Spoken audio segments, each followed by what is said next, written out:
말씀 보겠습니다. 말씀은 여호수아 24장 세 번째 시간입니다. 몇 장까지 있어요, 여호수아? 24장까지 세 번째 시간인데 네 번째 시간이 마지막 시간입니다. 그러면 여호수아가 끝나겠네요? 다음에 뭐 한다고요? 사사기 공부합니다. 그런데 그 교회에서 책을 만들어주는 거 아시죠? 어디까지 지금 책이 만들어져 있어요? 12장까지는 전반부 책이 만들어져 있고 후반부 책을 만들어 드리기 때문에 모아오시고 숙제를 잘 하셔야 되는데 숙제는 앞에 답이 나와 있는 그 빈칸 채우기밖에 아닙니다. 그러니 그거 해오시면 책을 또 만들어 드리도록 하겠습니다. 준비를 잘 해오세요. 여호수아서 24장 세 번째 시간입니다. 19절부터 28절까지죠. 19절부터 28절까지 여호수아가 세게 모인 백성에게 이르다의 후반부 말씀입니다. 자, 19절부터 같이 읽겠습니다. 준비되셨죠? 네, 시작. 여호수아가 백성에게 이르되 너희가 여호와를 능히 섬기지 못할 것은 그는 거룩하신 하나님이시요 질투하시는 하나님이시니 너희의 잘못과 죄들을 사하지 아니하실 것임이라. 만일 너희가 여호와를 버리고 이방신들을 섬기면 너희에게 복을 내리신 후에라도 돌이켜 너희에게 재앙을 내리시고 너희를 멸하리라 하시니 백성이 여호수아에게 말하되 아니니이다. 우리가 여호와를 섬기겠나이다 하는지라. 여호수아가 백성에게 이르되 너희가 여호와를 택하고 그를 섬기리라 하였으니 스스로 증인이 되었느니라 하니 그들이 이르되 우리가 증인이 되었나이다 하더라. 여호수아가 이르되 그러면 이제 너희 중에 있는 이방신들을 치워버리고 너희의 마음을 이스라엘의 하나님 여호와께로 향하라 하니 백성이 여호수아에게 말하되 우리 하나님 여호와를 우리가 섬기고 그의 목소리를 우리가 청종하리이다 하는지라. 그날에 여호수아가 세겜에서 백성과 더불어 언약을 맺고 그들을 위하여 율례와 법도를 제정하였더라.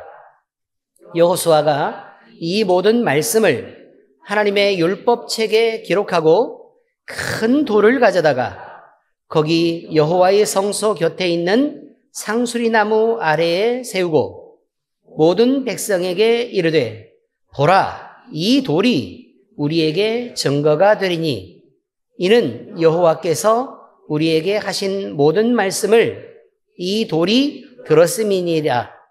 그런즉 너희가 너희의 하나님을 부인하지 못하도록 이 돌이 증거가 되리라 하고 백성을 보내어 각기 기업으로 돌아가게 하였더라. 아멘. 크게 나누면 이렇습니다. 여호수아가 세겜에 모인 백성들에게 너희는 여호와를 섬기지 못할 거다. 왜냐하면 너희가 여호와를 섬기다가 떠나면 하나님이 복을 내리시다가도 돌이켜서 재앙을 내리실 것이기 때문에 너희는 스스로 여호와를 섬길 실력도 없는 애들이 어떻게 여호와를 섬길 수가 있냐라고 얘기해서 반문하는 거 첫 번째. 그 다음에 두 번째는요. 이스라엘 백성들이 아닙니다. 우리는 그럼에도 불구하고 우리는 무조건 여호와를 섬길 것입니다. 우리 하나님이 여호와는 우리 하나님이 되실 거고 우리는 그의 백성에 대해서 섬길 것입니다. 우리는 이방신을 다 치울 것입니다. 라고 결단해서 얘기합니다. 그러니까 여호수아가 얘기할 때 다시 그러면 우리가 언약을 맺자라고 해서 그들을 위해서 율례와 법도를 제정하고 하나님의 율법책에 기록하고 큰 돌을 세워서 그들과 언약이 있음을 그들이 스스로 증명할 수 있도록 그렇게 조치를 했다. 이제 이렇게 되어 있습니다. 그리고 나서 백성을 돌려보냈다라는 내용이 여기에 전체적인 내용입니다. 여러분, 신앙생활을 하면요. 신앙생활을 하다 보면 타협을 하게 돼 있습니다.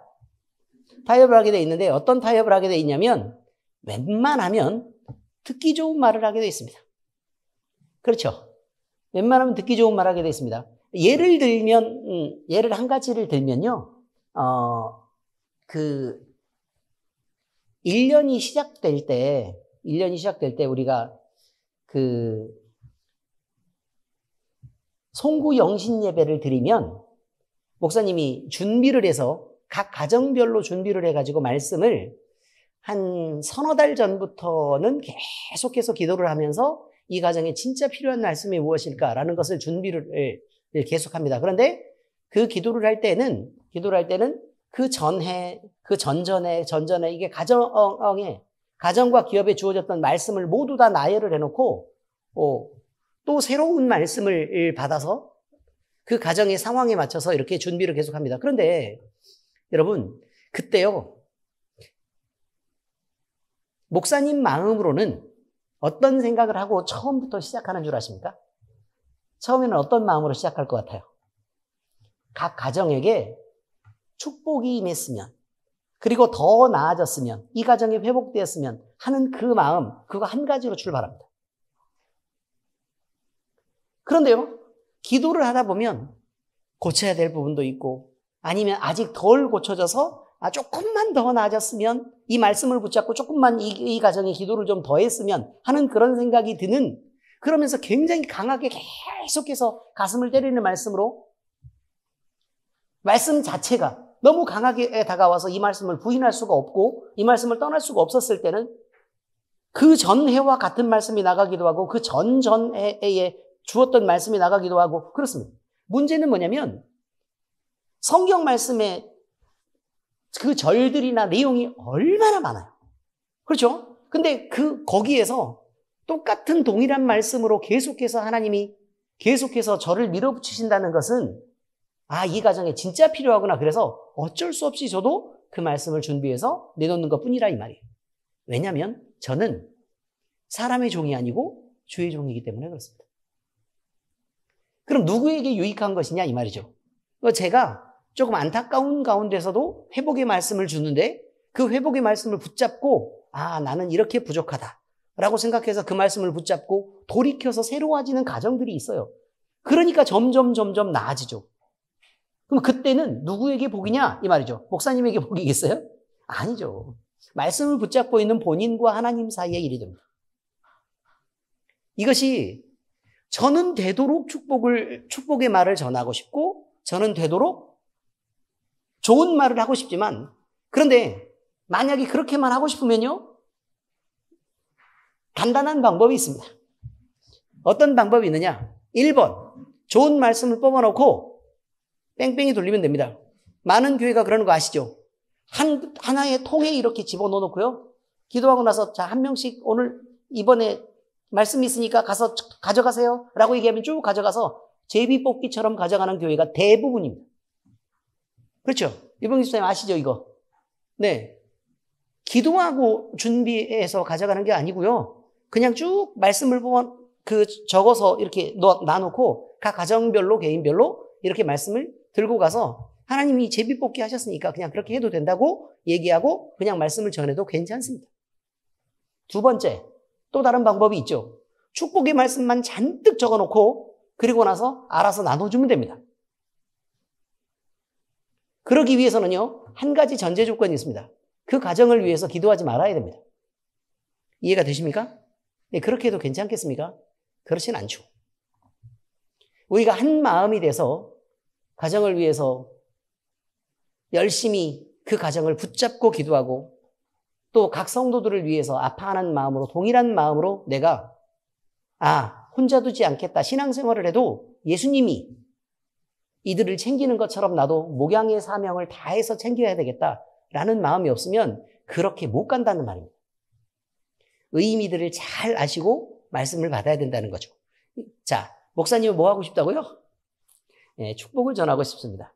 되도록 좋은 말을 하고 싶습니다. 그런데 계속해서 그렇게 할 수 있도록 행동이나 마음가짐이나 이런 것들을 결정해서 하나님 앞에 복되게 하는 것은 본인입니다. 근데 그렇지 않은데도 불구하고 계속 칭찬만 계속하면, 예를 들면 우리 아이들을 키우고 있는데 애가 잘못하는 행동을 계속하고 절제하고 바꿔야 되는 행동을 안 바꾸는 거죠. 그래도 계속해서 내 새끼니까 복되라라고 얘기해서 계속해서 칭찬만 하면 그럼 애는 어떻게 가요? 내가 옳게 잘 가고 있구나 라고 생각하겠죠. 예, 그런 모습이 되지 않도록 하기 위해 주의 말씀으로 권면도 하고 또 때로는 충고도 하고 어쩌다가 혼내기도 하고 또 잘하면 얼른 건수를 잡아가지고 부지런히 칭찬도 하고 이렇게 하고 있는 것입니다. 자, 그 부분에 대한 이해가 충분히 되기를 바랍니다. 여호수아가요, 듣기 좋은 말을 사실은 하고 싶었을 텐데, 여호수아가 나이가 제일 많잖아요. 그죠? 나이가 제일 많으니까 듣기 좋은 말로 자기 자손들에게 그렇게 좋은 말들을 이렇게 남기고 싶었을 텐데, 그런데 오늘 말씀을 보니까 처음 시작부터가 뭐라고 얘기했냐면, 니네는 여호와를 못 섬겨 라는 말부터 시작합니다. 그러면 상당히 큰 자극이 있죠. 오히려 독한 말을 이렇게 내뱉는 것 자체가 듣는 사람들에게는 대단히 어려운 일일 것입니다. 그런데 그 어려움의 무게라는 것도 대단히 크죠. 왜냐하면 너희는 하나님 못 섬길 거야. 왜냐하면 너희가 배신할 테니까 라고 지금 얘기하고 있잖아요. 하나님을 섬기고 싶어도 못 섬길 거야. 너희가 배신할 테니까. 그리고 하나님이 좀 옳고 좀 바르시냐? 니네는 거기 근처도 못 가. 그러니 이미 틀렸어. 라고 대단한 공포와 실망감이 있는 그 얘기를 먼저 전합니다. 자, 그러면 먼저 왜 그런 얘기를 했을까라는 걸 생각을 한번 해봐야 되겠죠. 그죠? 그런 얘기를 했던 이유는 니네가 못 섬기는 게 확실하니까 그러면 떠나 라는 의미가 아니죠. 그런 의미가 아니고 첫 번째 의미는 뭐냐면, 야, 실력이 좀 부족한 것을 니네가 알고는 있어야 돼 라는 것입니다. 그러니까 예를 들면 우리가 충분히 하나님을 섬길 수 있다라고 믿고 자신하는 가운데에서 만나는 어려움과, 나는 실력이 부족하니까 주님께 부탁하고 또 주님께 의지해서 내가 갈 수밖에 없구나 라고 생각해서 가는 길은 서로 다르단 말입니다. 예를 들어서 내 스스로가 충분히 할 수 있다고 생각을 했었는데 신앙생활에서 어려움을 만났어요. 그러면 내가 할 수 있었는데 할 수 없구나 라고 느끼면 꺾이고 좌절할 수밖에 없다는 거예요. 그런데 내가 할 수 없는 실력을 갖고 있는데 주님이 우리를 도우실 것이기 때문에 우리가 힘을 얻어서 그렇게 가는 거라면, 그러면 혹시나 우리가 실수를 해도 그렇구나. 내가 부족했는데 이때 여기서 주의하지 않았네? 라고 생각하고 정신을 차리게 될 것이고, 그리고 그때에 내가 자신하는 부분이 아니라 하나님께 의지하고 주님이 붙잡으시는 부분을 따라서 내가 붙잡고 조심스럽게 길을 건너갈 수 있게 되는 그런 실력을 만들게 된다는 것입니다. 그 무엇이 더 옳겠습니까? 어떤 방식이 더 옳아요? 우리가 우리 자신을 의지해서 가는 것은 늘 실패하기가 쉽습니다. 왜냐하면 우리는 모두 다 죄인이기 때문에 그렇고, 그래서 모두 다 왜곡이 있고 모두 다 잘못이 있고 모두 다 실력이 부족하기 때문에 그렇습니다. 그것을 알고 인정하는 상태에서 주님을 의지해서 가는 그 길이 훨씬 더 잘 갈 수 있는 길이기 때문에, 그래서 여호수아도 뭐라고 얘기하냐면 이스라엘 백성들에게 니네는 실력이 없는 거 맞아 라고 먼저 가르쳐 주는 거라 이 말이에요. 자, 그 다음 얘기도 있습니다. 자, 그 다음 얘기는 뭐냐면 하나님의 완전하심에 대해서 니네는 상당히 부족한 상태야 라는 것을 분명히 가르치려고 하는 것입니다. 거기 나와 있는데 주로 삼위일체 하나님을 얘기할 때는요, 거룩, 거룩, 거룩 이렇게 3번 거룩이란 말밖에 안 씁니다. 하나님이란 말을 잘 안 써요. 왜 안 쓸까요? 분위기 엄청 좋죠. 네, 우리 교회만 이런 정도의 정서가 있는 것입니다. 자, 하나님이라는 말을 잘 안 써요. 왜 안 쓸까요? 왜 안 쓸까요? 잘 생각해보면 금방 알 수 있어요. 우리가, 제가 아주 싫어하는 찬송들 중에, 그러니까 복음성가들 중에 어떤 찬송이 있냐면, 예수님이 우리의 친구라고 얘기하는 거, 이게 굉장히 안 좋아합니다. 왜냐하면 예수님 우리의 친구라고 얘기할 때 갖는 그 죄송스러움이라는 게 굉장히 커요. 주님은 우리를 친구라고 부를 수 있어요. 왜냐하면 우리를 그렇게 친하게 대하셨으니까. 이거 당연히 친구라고 부를 수 있는데, 우리 입장에서 주님이 우리를 친구라 그런다 그래서 그럼 내 친구 이렇게 손을 내밀 수 있냐는 거예요. 정말 싸가지가 없죠. 대충 이해가 되십니까? 무슨 말인지 아시겠죠? 우리 주님처럼 완벽한 하나님이, 우리 주님처럼 큰 사랑을 가지신 분이, 감히 우리가 쳐다볼 수도 없는 그 하나님이 우리에게 친구라고 말씀하실 때 그 벅찬 감격이라는 것이 있는데, 우리한테 함부로 하나님을 대해도 좋다고 친구라고 얘기하는 거 아니란 말입니다. 그리고 우리 기도할 때요, 어떤 미안함들이 있는 줄 아십니까? 성령 하나님을 대할 때, 그러니까 성부 하나님, 성자 하나님 그렇게 얘기하는데, 성령 하나님 얘기할 때 성령 충만할지어다. 아니, 성령 하나님도 하나님이십니다. 아시겠습니까? 성령 하나님도 누구라고요? 하나님이시라고요. 그러니까 그를 향한 거룩한 경배가 있어야 되는데 우리는 성령 하나님을 마치 도구 쓰듯이 한다고. 그러서는 안 된단 말입니다. 성령 하나님 얘기할 때 그 하나님의 존엄함에 대해서, 그리고 성령 하나님이 우리 안에 계시다라고 얘기할 때 그 존귀함에 대해서 우리는 생각을 다시 해봐야 된다는 것입니다. 성령 충만하게 해주세요. 아니, 하나님 여기에 오셔서 주님이 가장 귀한 자리를 차지하시고 우리 안에서 마음껏 존귀해지십시오 라고 얘기하는 게 맞죠. 그렇게 표현하는 게 맞지 않습니까? 근데 마치 우리가 성령을 마음대로 다룰 수 있는 것처럼 그렇게 표현하는 것들은 바르지 않은 신앙의 태도입니다. 하나님을 부를 때도 늘 미안한 감사를 가져야 되고, 우리 예수님을 대할 때도 그 벅찬 사랑도 있지만, 그렇지만 우리 주님을 향해서 그 사랑의 크기가 커지는 것만큼 우리가 너무 귀한 사랑을 대하면 오히려 우리가 주로 얻는 느낌이 드는 그런 감정들이 사실 있어야 된다는 거예요. 왜냐하면 그저 쉽게 예수님 이렇게 부르지를 않았으면 하는, 그 이름이 조금만 더 귀하게 여겨졌으면 하는 그런 마음들이 지금 늘 있는 것입니다. 성령 하나님도 여러분 귀하게 여기시기 바랍니다.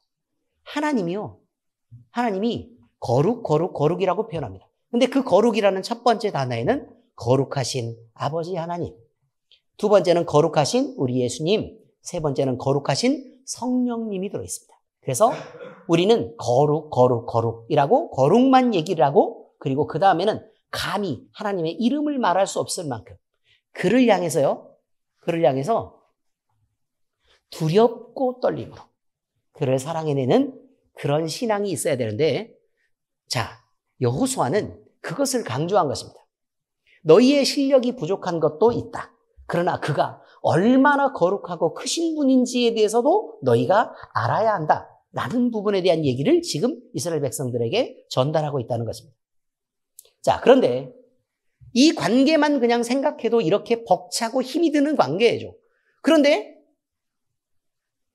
다음으로 여호수아가 지금 전한 말이 뭐냐면, 너희가 하나님을 섬긴다고 하고 실력이 안 되니까 결과적으로 제대로 못할 텐데 너희를 용서하겠냐는 것입니다. 그러니까 관계만 두고도, 그 하나하나만 두고도 감당할 수 없을 만큼 큰 하나님이신데, 너희가 하나님을 섬긴다고 하고도 실력으로 섬기지 못하고 그를 떠나고 이렇게 하면 하나님이 너희를 용서하겠냐. 이게 말도 안 되는 일이다 라고 지금 얘기하고 있습니다. 근데 실제로는 어떻게 돼요? 실제로 하나님을 섬기지 못하고 떠나죠. 그렇죠. 죄를 범하고 그렇습니다. 근데 그럼에도 불구하고 여호수아는 하나님 섬기기에 마음을 다하고 최선을 다해서 하나님을 섬겨주기를 바라고 있는 것입니다. 많은 유혹이 있을 수 있습니다. 많은 유혹이 있을 수 있어요. 왜냐하면 우리가 지금 생각할 때 그 유혹 중 하나는 뭐냐면, 하나님에 대해서요, 우리가 하나님을 섬길 때, 야, 저 하나님은 좀 적당하지 않은 것 같아. 나는 내 마음대로 다른 신을 섬길래 라고 얘기하는 유혹이 얼마든지 있을 수 있는데, 그 중에 한 가지가 바로 뭐냐면 바로 이것입니다. 하나님이 질투를 하시는 하나님이라고? 그러면 맨날 자기만 섬기라 그러고, 자기만 위하는 그런 신이라 그러면 우리를 언제 위해 준다는 거야? 그러니까 우리를 위하는 신을 섬겨야지. 자기를 위하는 신을 섬긴단 말이냐? 라고 얘기할 수 있다는 거예요. 얼마든지 그렇게 얘기할 수 있습니다. 그런데 이것이 우리가 생각하는 것에 대한 대단한 착각일 수 있다고 하고 지금 얘기하는 것입니다. 왜냐하면 문장으로 쓰는 것이 좀 적당하지 않을 수 있는 부분이 있어요. 왜냐면요, 만약에 하나님이 질투하는 하나님이라 그러면 이거 대단히 감정적이네? 그럼 그 비유를 어떻게 맞추란 얘기야? 라고 얘기할 수 있습니다. 얼마든지 그럴 수 있습니다. 그리고 만약에 질투를 한다고 얘기하는데 너희를 멸망시키려고 하는 그런 신이다. 만약에 자기 말을 안 듣는다 그래서 멸망시키려고 하는 신이다. 그러면 아니 그렇게 복수에 불타가지고 자기 마음대로 그렇게 하려고 하는 신을 우리가 뭘 믿고 그렇게 섬기냐라고 얼마든지 그렇게 반문할 수 있다고 얘기하는 거예요. 그런데 지금 여기서 지금 얘기하는 것은 뭐냐면 맹목적인 강요처럼 보이는 그 일이 결국 누구를 위한 일이냐라는 거예요. 결국 누구를 위한 일이냐. 자, 보세요. 참신인 하나님이 있어요. 참신인 하나님이 있고 피조물인 사람이 있어요. 근데 사람 이전에 우상이 만들어졌던 게 아닙니다. 우상은 언제 만들어져요? 사람이 자기를 위한 신 모양을 만들기 위해 우상을 만든 것입니다. 그러니까 우상은 원래 있는 게 아니고 그냥 없는 건데 있게 된 것입니다. 바로 이거예요. 근데 역사가 얼마큼 된대? 아니 역사가 얼마큼 이 역사 5,000년이 됐다 그래도 5,000년 전으로 올라가는 그날 만든 거예요. 이해가 되십니까? 지금 만들어서 5,000년 지나잖아요. 그럼 5,000년의 역사를 지난 거라니까요. 이해가 되셨어요? 결국 만든 건 만든 거라고요. 사람이 만든 건 사람이 만든 거라 이 말입니다. 그러니까 결국은 사람이 만든 것을 신이라고 말하고 그것을 시간이 오래 지났다 그래서 그걸 역사라고 얘기를 하고 그래서 그 전통이 있는 그 신을 섬기는 건 대단히 우리나라에 대해서나 아니면 우리에 대해서나 마치 권위가 있는 것처럼 그렇게 얘기하는데 만든 사람이 만든 신은 사람이 만든 신이라 이거죠. 하나님 입장에서 이거예요. 하나님 입장에서 사람이 만든 신하고 자기하고 비교되는 것이 이게 맞냐는 거예요. 천지를 창조하시고 이 피조물들을 다 만들어서 온 세상을 만들었는데 얘하고 얘를 비교해가지고 나랑 똑같은 자리에 놓고 같이 비교한다. 이게 맞냐는 거예요. 하나님은 그거 자체를 용납할 수 없다고 얘기하는 게 질투하는 하나님이란 단어예요. 어떻게 그게 가능하냐고 얘기하는 거죠. 하나님 입장에서는요. 여러분이 입장을 바꿔놓고 생각해 보시라고요. 어떻게 그게 가능한 일인가? 다른 건 다 돼도 그건 안 되는 거 아닙니까? 그래서 하나님이 질투하는 하나님이라는 표현을 쓰는 거예요. 근데 그 질투라는 단어가 사람 편에서 이해하기 쉽게 질투라고 표현을 한 거지. 어떻게 하나님 편에서 그게 말이 되냐는 얘기하는 거예요, 지금. 말도 안 되는 거죠. 그리고 두 번째 얘기를 하는 거예요. 하나는 빛이고 생명이에요. 하나님은 빛이고 생명을 주신단 말이에요. 그런데 우상을 만들면 어둠 속에서 헤매고 그 아래서 죽음을 당할 수밖에 없는 거란 말이에요. 그럼 결과적으로는 생명과 빛, 그 다음에 죽음과 어둠, 이 둘을 비교를 해야 되는데 결과적으로 그럼 내가 사랑하는 자녀가 있다고 생각을 한번 해보시란 말이에요. 가운데. 그러면 양쪽에 동일한 자격을 갖고 이쪽이냐 이쪽이냐를 선택하라고 얘기를 해야 그게 맞아요. 내 새끼한테? 그럼 우리 애들한테는 뭐라고 얘기를 해야 되는데요? 야, 이쪽은 절대 가지 마. 라고 얘기하는 게 맞지 않아요? 하나님이 그렇게 한다 그래서 하나님은 독선적이고 자기밖에 모른다고 표현을 해야 돼요? 이거를? 성경이 표현하는 게 이것이란 말입니다. 하나님이 왜 자기만 섬겨야 된다고 얘기하느냐? 그럼 독선적이기 때문이에요? 아니죠. 옳고 바르고 안전한 것에 대한 분명한 기준도 있고 그 기준에 따른 사실도 있기 때문에 그런 거예요. 근데 이것이 관념이냐? 아니기 때문에 그렇다고요. 실제이기 때문에 그렇다고. 그저 생각이면 봐 이쪽으로 가니까 너 틀렸잖아. 그러니까 다 돌아와야 돼 라고 얘기하면 되지만 그런데 여러분 한 번 가면 그 길은 끝이에요.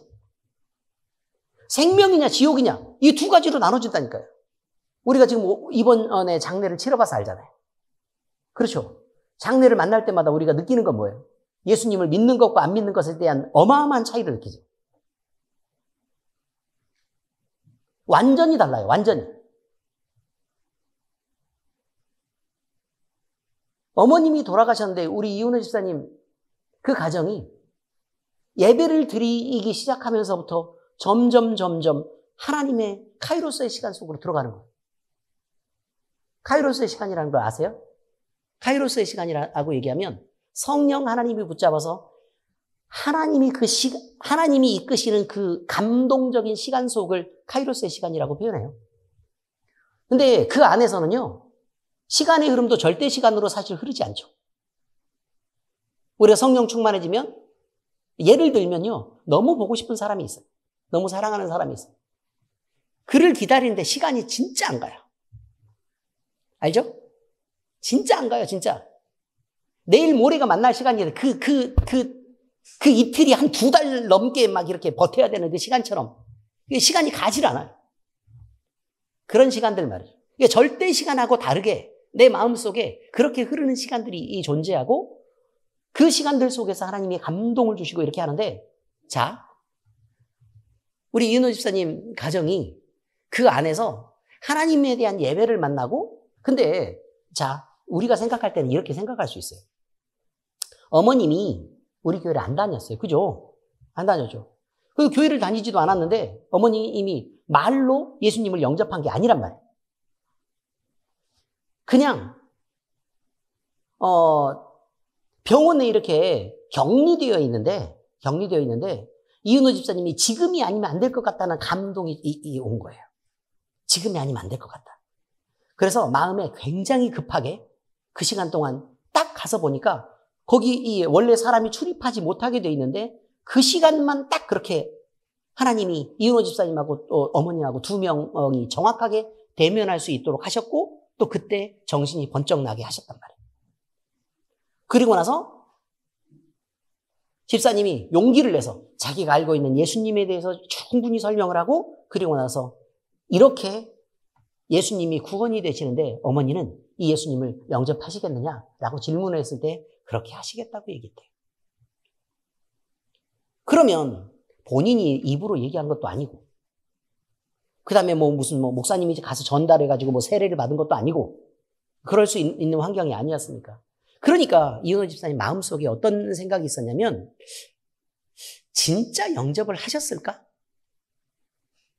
의문이 드는 거죠. 의문. 의심이 아니고 진짜 그랬을까? 자, 그런데 하나님이 이번 장례 가운데서 일이 진행이 되는 가운데서도요, 하나님이 완벽하게 하나님의 카이로스의 시간 속에서 이 장례를 진행하게 만드신 거예요. 그리고 모든 가족들이 다 와서 어머님을 그 전에 뵙게 했고, 흩어졌던 가족들이 모두 다 모여서 화합하게 했고, 그 다음에 눈을 마주치지 않아서 서로 완전히 적으로 알고 지냈던, 반목했던 가족들이 모두 다 돌아와서 이번에 모두 다 화합할 수 있게 됐고, 근데 스스로의 마음을 열고, 그러면서 하나님이 감동하시는 시간들을 계속해서 주셔서 지금 보니까 장례가 축제가 된 거예요. 너무 행복한 시간들을 보내면서 완벽한 하나님을 만났다라고 표현을 해요. 의미들은 이해하시겠죠? 그래 놓고 나니까 이제는 역으로 또 거꾸로 가는 거예요. 거꾸로. 하나님이 이 시간 동안에 이렇게 완벽하게 하나님을 증명해 내신다면, 그렇다면 돌이켜서 그 전에 하나님이 하신 일마저 하나님의 시간 안에서 완벽했던 일이 아니었던가. 그래서 어머님이 그때 영접하시고 동의하셨던 그 일이 하나님이 그때 받으셨다고 감동하셨던 일이 맞았었네 라고 확인할 수 있게 됐다는 거예요. 결국 그렇게 확인하고 나니까 다시 돌이켜서 자기 마음속에 벅찬 감동이 느껴지고, 어떻게 나 같은 사람을 엘림교회에 보내가지고 이렇게 예수 믿게 하셔서 여기 안에서 이렇게 하나님과 함께 화평한 시간들을 교회의 지체로서 누리게 하신 것도 감격스러운데, 어떻게 우리 어머니를 이렇게 나를 통해서 구원하게 하셨는가라는 거예요. 그 감사를 이루 말할 수 없어요. 그 벅찬 감격에 대해서. 그래서 이은호 집사님뿐만 아니라 그 가족들 모두 다 얼마나 우리를 반기고 또 얼마나 친가족들 이상으로 대하는 것들을 모두 다 보셔서 알잖아요. 그렇습니다. 여러분, 살아계신 하나님은 왜 우리에게 하나님이 하나님이라는 이름을 듣고 또 하나님이라는 이름을 본인이 그렇게 취하시고도 얼마나 우리에게 영광이 되시는가를 스스로 증명하신다는 거예요. 보세요. 우리가 뭘 해서 하나님께 감격하는 게 아니에요. 하나님이 주신 것들을 받아서 감격하는 거라고. 그러고도 우리가 하나님을 잘 믿을 것인가 못 믿을 것인가를 고민하는 우리는 얼마나 대단히 못났냐 이 말이에요. 여러분, 섬기기 어려운 신이 아니라 우리가 그만큼 불편한 사람들이라는 거예요. 그만큼 이기적이고 질투하시는 하나님이 아니라 좋은 걸 봐도 늘 의심하는 게 우리라는 얘기예요. 여호수아는 그 얘기를 하고 싶은 거예요. 우리가 하나님이 변덕스러운 게 아니라 우리의 마음이 변덕스러워서 얼마든지 하나님을 부인하고 배신할 수 있는 자리에서 그렇게 늘 재고 판단하는 사람이 우리라는 거예요. 그래서 그거를 알게 하고 그것을 분명하게 인식한 상태에서 너희가 너희의 부족함을 알고 하나님을 믿어야 그래야 맞다라고 지금 얘기하고 있다 이런 말입니다. 지금 시대에도요. 하나님을 믿는 게 우리에게 질문할 수 있어요. 하나님을 믿는 게 야 유일신? 야 다른 데는 구원이 없냐? 알잖아요. 구원이 없는 거. 천지를 창조하신 분이 하나님뿐인데 어디 구원이 있냐고. 그리고 하나님의 아들이 예수님뿐인데 구원자는 예수님뿐인데 어디 구원이 있다고 얘기하냐고. 우리한테 얘기하죠. 부처도 그리스도라고 얘기해라. 이번 초파일을 기준으로 해서. 그렇게 얘기를 한다니까요. WCC 얘기예요 지금. 아니 아무리 생각해도 거기는 구원이 없는데 아니 어떻게 인정을 하라는 얘기입니까? 그냥 너희 마음만 접으면 모두 다 누구라도 구원이 있다고 얘기해라. 예수님 성자 중에 한 명이라고 얘기해라. 어떻게 우리가 그렇게 하냐고요. 어떻게 우리가 그럴 수가 있어요. 사랑받은 우리가 어떻게 그걸 배신하고 그럴 수 있냐고. 그리고 사실을 아는 우리가 어떻게 그럴 수 있냐고. 다른 사람들이야 경험이 없어서 그렇다 쳐요. 어떻게 우리가 그럴 수 있냐고. 말이 안 되는 얘기 아닙니까? 그렇습니다. 자, 이제 하나님을 섬기겠다라고 백성들이 함께 이야기합니다. 자, 그런데요. 그 섬기는 것에 대해서요. 많은 사람들은 자기들이 어떤 책임을 가져야 될지를 잘 모를 수 있습니다. 그리고 그 이후로 하나님을 섬기겠다고 한 이후로 본인들이 자기들이 스스로 증명을 하고 또 그것을 떠나면 안 된다는 가장 중요한 원리들을 그들의 의무로 얼마만큼 중요하게 받았을지는 모를 일이라 이 말이에요. 근데 문제는 뭐냐면 주님을 섬긴다고 얘기하는 사람들이 그냥 저는 섬기겠습니다 라고 얘기할 때 교회 열심히 다니겠습니다 라는 말이나 아니면 예배 열심히 드리겠습니다 라는 정도의 말인 것으로 우리는 그렇게 착각한다는 말이죠. 그런데 하나님을 섬기는 일은 우리가 교회에 열심히 다녀서 도장을 잘 찍는 일이나 아니면 예배 시간만 잘 참석한다는 그런 의미를 말하고 있지는 않습니다. 그것을 넘어선 더 중요한 얘기를 말하죠. 예를 들면 이렇습니다. 사랑하는 남녀가 있습니다. 둘이 결혼을 하죠. 둘이 결혼을 하는데 결혼할 때 그렇게 묻습니다.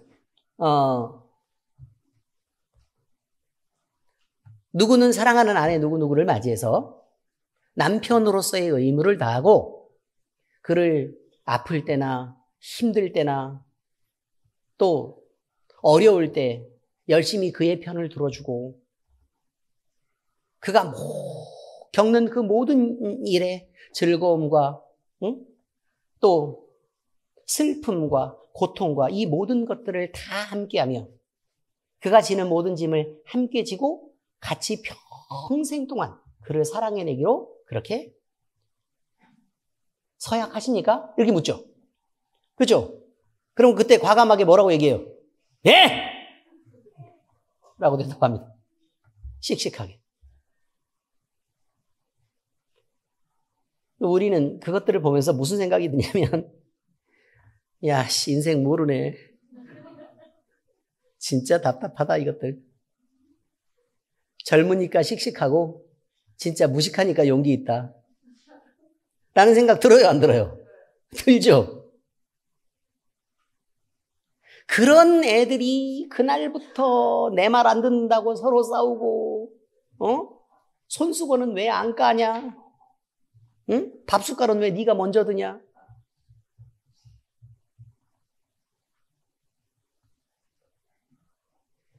힘들 때가 인생에 얼마만큼 힘들 때인지 어떻게 알아요? 이 사람이 아플 때 내가 어떤 위로와 어떤 수고와 어떤 희생을 해야 되는지 어떻게 아냐고. 같은 편이 되어준다는 의미가 무슨 의미인지 어떻게 알아요? 그랬는데 비상금 5만 원 걸려가지고 이혼하나? 5만 원어치도 안 되는 그거? 신뢰가 깨졌대요. 그거 하나 못 져주는데. 여러분, 져주는 거는요, 내가 옳을 때 져주는 거지 내가 잘못했을 때 져주는 거 아니에요. 그렇지 않습니까? 내가 옳고 얘가 잘못했는데 근데 내가 져주는 게 져주는 거지. 나 잘못했는데 얘가 옳았어. 근데 본인이 잘못해놓고 내가 양보할게. 내가 져줄게. 내가 이해할게. 그만해. 내가 한번 그만하라 그랬지. 자, 여기 져주는 거예요? 아니라고요. 존말할 때 조용히 이제 그만하자. 이렇게. 지금 끝까지 가보자는 거야? 다 대부분 있는 그런 대화들입니다. 마치 보는 것 같죠? 해봐서 하는 거예요. 보는 게 아니고 해봐서 하는 거라고. 저도 그런 사람이라는 얘기입니다. 그런 사람이었단 얘기입니다. 그렇게 하지 않으려고 노력하는. 자, 여러분, 우리가 생각할 때요, 삶의 짐과 그 무게가 절대로 가볍지 않습니다. 하나님을 섬기는 일마저도 그게 수월하지가 않아요. 내가 제일 사랑하는 놈이 내 새끼라면 그를 사랑하는 건 참 쉬울 것 같지만 그러나 그것마저도 힘이 듭니다.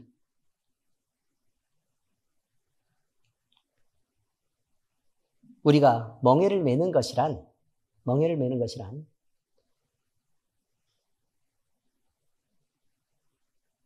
그럼에도 불구하고 사랑해내는 것을 말합니다. 그럼에도 불구하고 져줄 수 있는 것을 얘기하고, 그럼에도 불구하고 우리 귀염둥이, 우리 사랑둥이라고 눈빛을 보내는 것을 의미합니다. 그래서요, 혹시나 부딪힐 일이 있어도 내가 사랑하기로 했었지 라고 생각하고 마음껏 내 안에 사랑을 키워낸 다음에 눈을 딱 떠서 사랑을 탁 쏟아내는 거예요. 안 될 것 같은데도 내가 가슴에 손을 얹고 눈을 딱 감고 사랑을 마음껏 모아서 그를 향해 쏟아내면 그가 바뀝니다.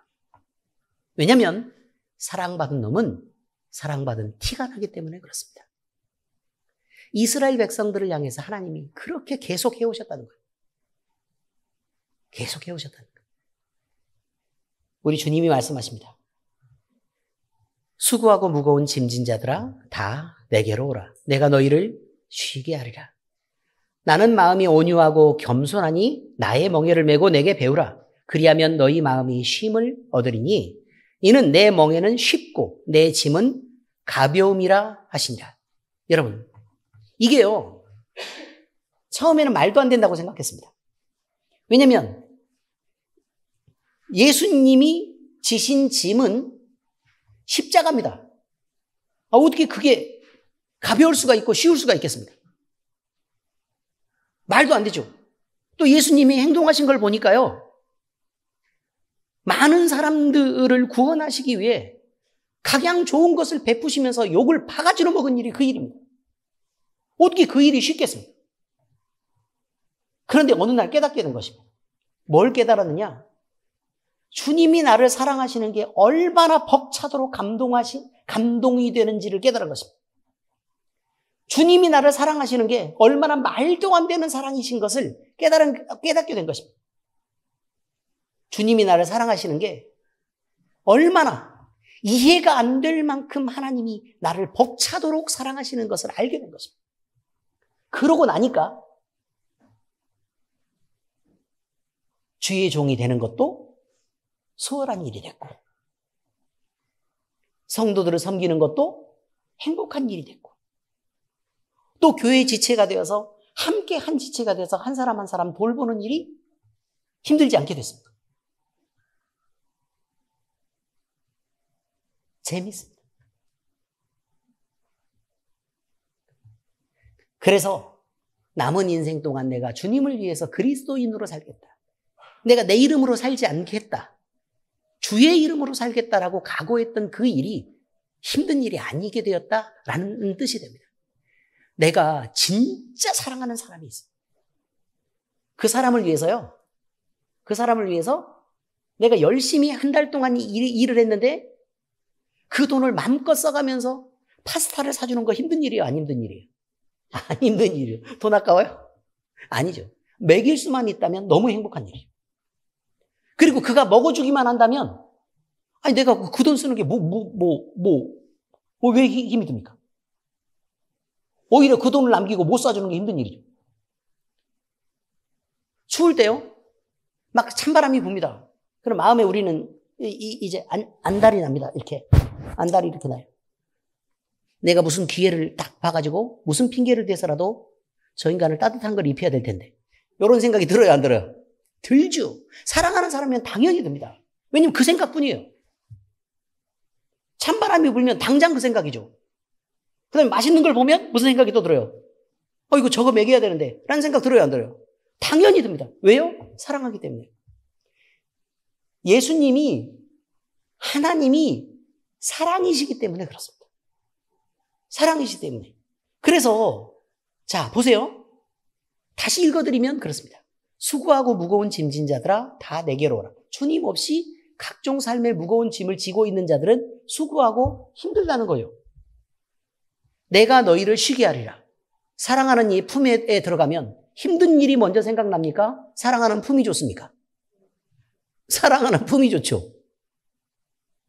의미는 잘 알고 계시죠? 사랑하는 품이 좋습니다.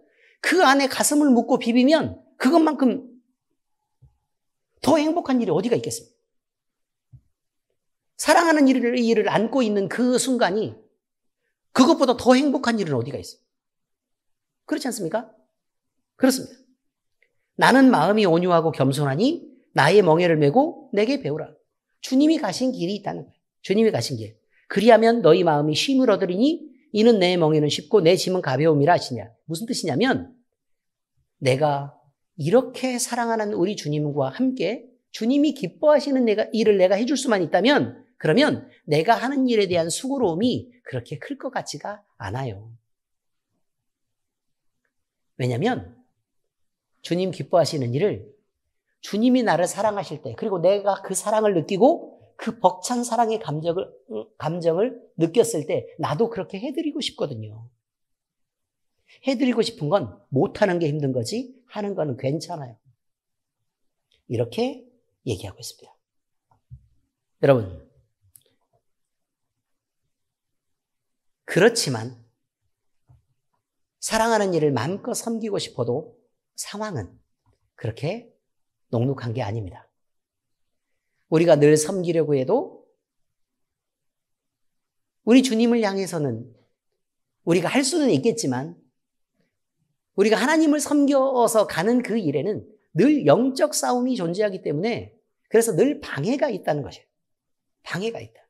그래서 우리가 원래 갖고 있었던 중요하다고 생각하는 것들과 늘 싸울 수밖에 없는 그런 상황이 늘 생깁니다. 하나님을 섬기고 싶어도 세상에서 누리고 싶은 것들이 있습니다.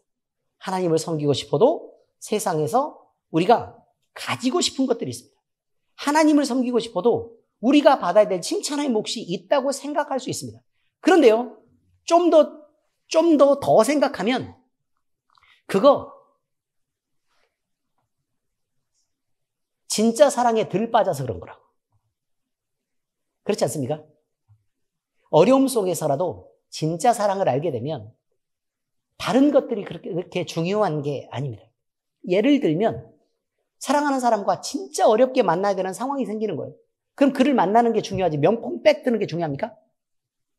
안 중요하죠. 그를 만나는 게 중요하지 지금 라면을 먹느냐 스테이크를 먹느냐가 중요하진 않잖아요. 얼굴 보는 게 중요하고 그의 손을 잡는 게 중요하고 그의 호흡을 느끼는 게 중요한 것입니다.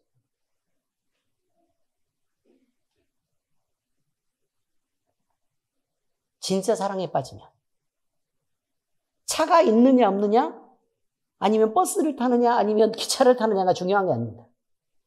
사랑하는 사람과 기차를 타고 간다. 얼마나 행복하겠습니까, 여러분? 밖에 무지개가 뜨는데.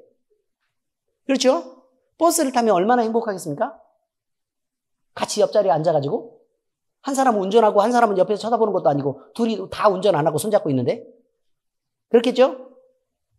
여러분, 차가 있느냐 없느냐가 중요한 게 아니고 편리하냐 안 편리하냐가 중요한 게 아니라고. 그저 그와 함께 있느냐 그렇지 않느냐만 중요합니다. 뿐만 아니라 부산을 여행을 가는데 무려 8시간이나 걸려서 갔다는 거예요. 얼마나 좋아요, 8시간 같이 있는데.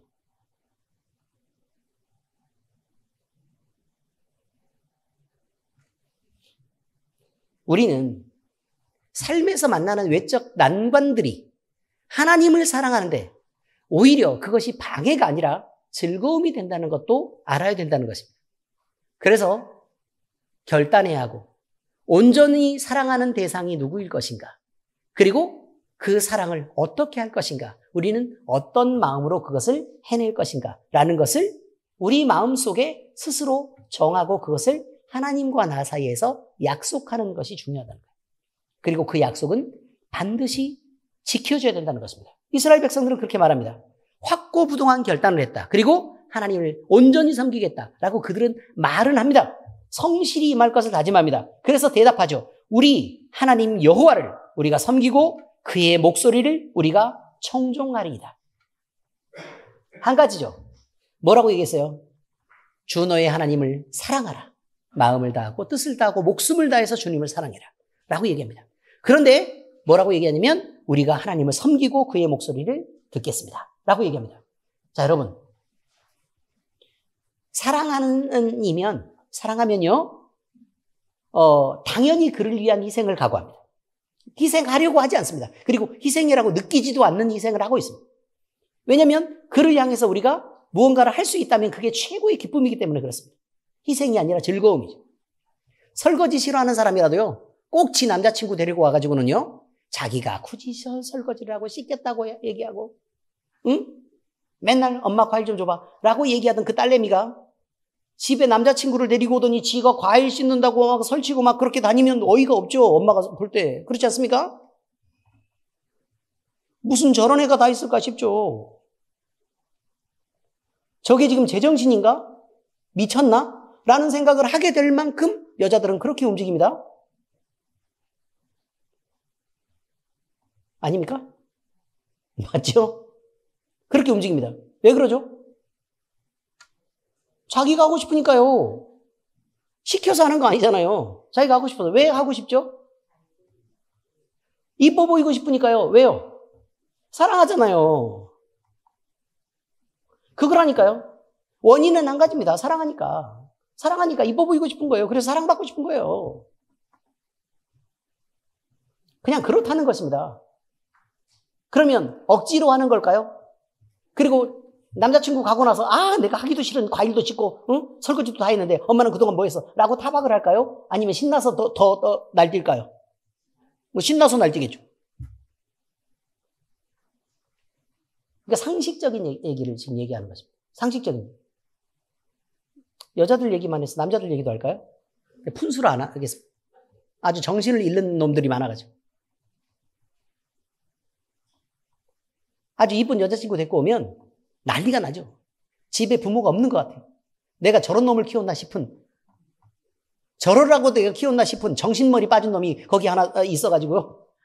지 여자친구한테서 막 잘하려고 뭐 부모도 밀어내고 막 따뜻한 자리 막 이렇게 해놓고 먼지 털어서 막 방석 깔고 그러고 있습니다. 혹시나 자기 여자친구 뭐 손 하나 움직일까봐 벌벌벌벌 떠는 그런 놈이 거기 존재한다니까요. 그동안 효자라고 믿었던 놈이 그렇지 않다라는 걸 그날 알게 돼요. 한 놈을 잃었구나. 이제는 내 새끼가 아닌가 보구나. 라는 생각을 분명히 갖게 됩니다. 사랑하면 그렇게 된다는 거예요. 그것을 희생이라고 말하는 사람이 어디 있냔 말이에요. 지네 좋아서 하는 일을. 그것을 각오하게 되는 것이라 이 말이에요. 그러니까 하나님을 섬기는 일도 마찬가지입니다. 하나님을 사랑하라고 얘기하는 것은 그것이 희생이 아니기 때문에 그렇고, 그리고 그것이 즐거움이기 때문에 그렇다라고 지금 얘기를 하는 것입니다. 그리고 그들이 의무라고 얘기를 해서 자기들에게 부여된 건 역시 의무라고 얘기하니까 의무지. 그냥 가만히 냅둬도 그저 즐거워서 할 일들이다 라고 지금 얘기하고 있습니다. 결단이요? 사랑하는 내내 결단입니다. 사랑이 식으면 그때부터 문제가 생기는 것입니다. 몸도 움직이기 싫고 물도 맨날 떠다 바치다가 소파에 앉아가지고 나 물 좀 떠줬으면 좋겠고, 집안 청소도 날이면 날마다 광나게 밀고 닦고 이렇게 하던 애가 갑자기 어느 순간에 결혼 한참 이렇게 지나고 나면 나 피곤하다고 소파에서 누워서 일어나지도 않고 집안은 일주일이 지나도 그대로 유지되는 그런 일들은 흔하게 있죠. 그래서 그때 뭐라고 얘기해요? 결혼 전에는 나를 사랑하는 것 같더니 지금 보니까 당신이 나를 사랑하는 게 의심이 돼요 라고 얘기를 하죠. 왜냐하면 사랑은요, 노력해서 하는 게 아니라 그저 되는 것이기 때문에 그렇습니다. 사랑은 하는 게 아니고 어떻게 하는 거라고요? 되는 거라고요. 사랑하는 사람이 사랑의 대상을 위해서 무엇인가를 노력하는 게 아니고요. 그냥 돼요. 그래서 한 가지 예가 있습니다. 한 가지 예가 기념일 지키라고 하잖아요. 기념일을 지키는 거. 기념일을 왜 지키라고 하죠? 왜 기념일을 넘어가면 안 된다고 얘기해요?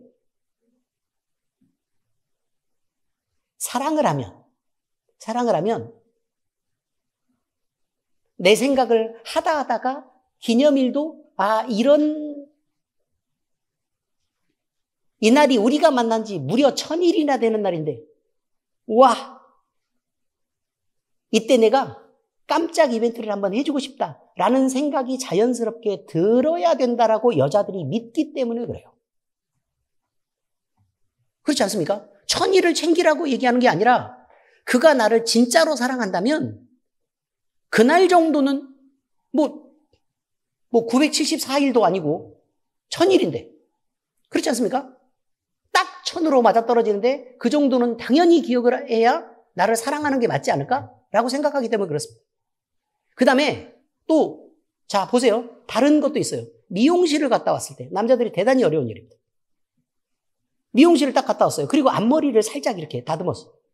그리고 나서 남자친구를 만날 때 오늘 뭐 달라진 거 없어? 라고 물어보면 죽여버리고 싶습니다.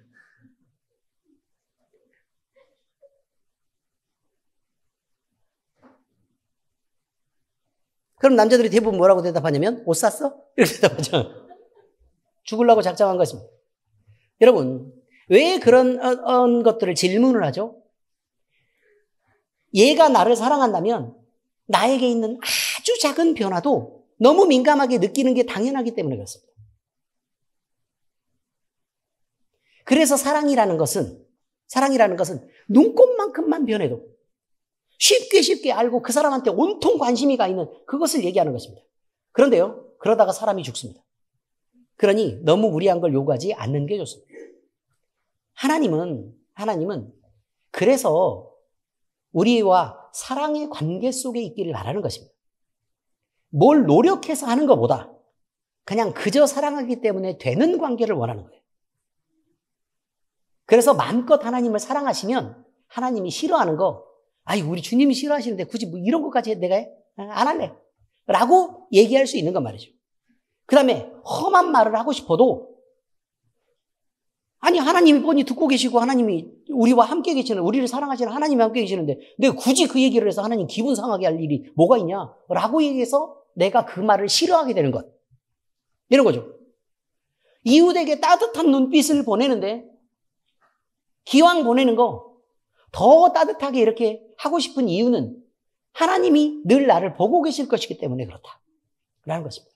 주님이 기뻐하시는 일이면 우리가 얼마든지 해드리고 싶고, 또 주님이 싫어하시는 일이면 굳이 우리가 그걸 하면서까지 주님의 마음을 상하게 하고 싶지 않은 그것. 이것을 바로 우리가 뭐라고 얘기를 하고 있는 거냐면 하나님을 섬길 때 사랑의 관계 속에서 섬기는 일이라고 얘기를 하고 있는 거라 이런 말입니다. 여러분, 여러 번 이스라엘 백성들은 모세도 2번이나 확인을 했고 여호수아도 또 확인했던 것을 다시 확인하고 있는 것입니다.